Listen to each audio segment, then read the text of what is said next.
வெள்ளிக்கிழமையில உங்க துவாக்களை அதிகமாக கேட்டுட்டு இருங்க. ஏன்னா வெள்ளிக்கிழமை நாள் நமது பிரார்த்தனைகள் அங்கீகரிக்கப்படும் நாள்.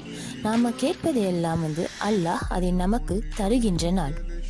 உங்களுக்கு என்ன தேவையோ அதை கேளுங்க. நினைவு கொள்ளுங்க, அல்லாஹ் யாரையுமே வெறும் கையுடன் அனுப்ப மாட்டாங்க.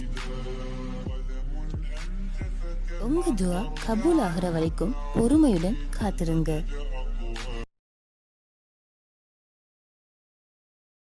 இந்த ப்ரௌனி நிறைய சாக்லேட் அண்ட் கொஞ்சமாக நட்ஸ் போட்டு கேட்டிருந்தாங்க. என்கிட்ட brownie 50 rupees, 100 rupees, 150 rupees brownies கூட அவைலபிளாக இருக்குது. நீங்கள் கஸ்டமைஸ் பண்ணி உங்களுக்கு ஏற்ற மாதிரி வாங்கலாம். இந்த ப்ரௌனியோட ப்ரைஸ் பார்த்தீங்கன்னா 50 ருபீஸுக்கு கேட்டிருந்தாங்க. நீங்கள் கூட ஸ்ரீலங்காவில் டேஸ்டியான ப்ரௌனி வேணும்னா ஸ்க்ரீனில் சில நம்பருக்கு வாட்ஸ்அப் பண்ணி உங்கள் ஆர்டர் ப்ளேஸ் பண்ணுங்கள். டிஸ்கிரிப்ஷனில் டீட்டெயில்ஸ் கொடுக்குறேன், செக் பண்ணி பார்த்துக்கோங்க. Thank you so much. Stay tune with frozen brownie.